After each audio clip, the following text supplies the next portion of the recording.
Okay, good day mga bossing. So ayun, another day, another din tayo mga boss. So ngayon meron tayo dito bagong gawa, katatapos lang na Mirage hatchback mga bossing. So full tint wrap around yan mga boss. Okay, so ang kulay niyan mga boss, medium black. Full tint wrap around yan mga bossing. Of service tayo dito sa Binangonan na Rizal. So 2 units na mga boss, isang full tint din na Avanza, maya silipin natin yan. Okay, so ito ating client, si Brother John G. Brother John G, salute brother. Maraming salamat tol sa pag-asikaso ha. Ayun sana magustuhan mo tol yung team natin. Yun Ayun, so shoutout sa'yo ha. Ayun, tsaka kay brother tol mo, kay tol Joseph So ayun, check ko lang to brother, unit mo.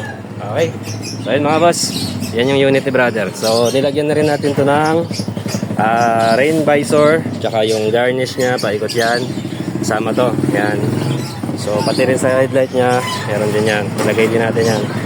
Okay, so silipin lang natin ang buo mga boss. So ayan siya, ganda so ito yung project car ni brother talagang binihisan niya na rin to, bagong pintura. Ayan, nilagyan ng garnish, tsaka bagong tint syempre. Okay, so silipin natin yung loob naman mga bossing. So medium black lang to kay brother kasi yun yung concern niya pag gabi, para hindi siya mahirapan sa gabi So ito, ganito siya kaliwanag mga boss. Okay, so dito full tint na medium yan mga boss. Naglagay tayo ng pre-visor tint natin.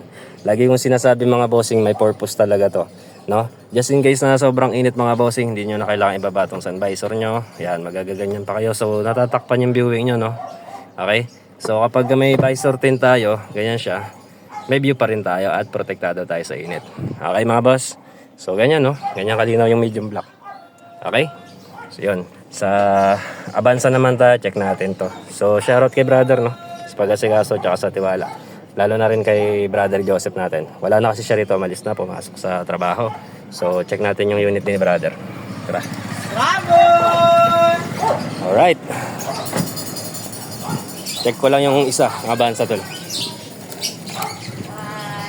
Punta natin yung Avanza. Yun. So ayun mga boss, color combination naman itong Avanza ni brother Joseph ay medium black sa front windshield tsaka front door. The rest super black to mga bossing ko, para sa privacy mga boss. Kung may sakay dito, may mga gamit, hindi kita yung loob.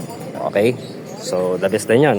Isa rin sa mga option na binibigay natin yan sa mga customer natin kapag ka nahihirapan sa dark tint, medium black nilalagay natin dito. Pasukin na natin yan. Okay, so ito mga boss, so ganun din, full tint ang windshield, tapos naglagay tayo ng visor tint. Ang purpose nun mga boss, inulit ko lang. Okay, hindi nyo na kailangan ibaba yung sun visor, meron na tayong visor tint.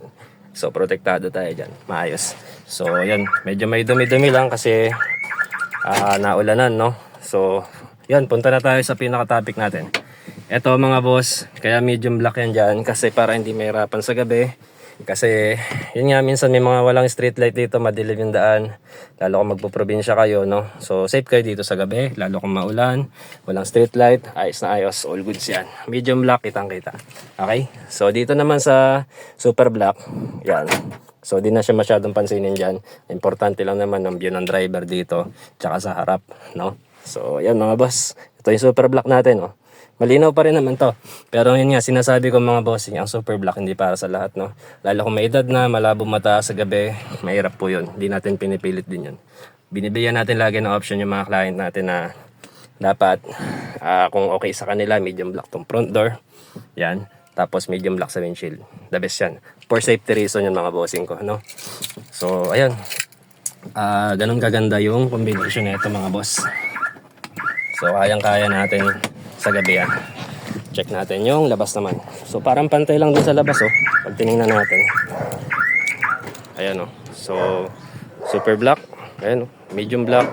Silhouette lang tingnan sa medium black mga boss Ayan So hindi naman ganong obvious nakita yung loob. So nasabay din yung pagka-dark niya doon sa gitna.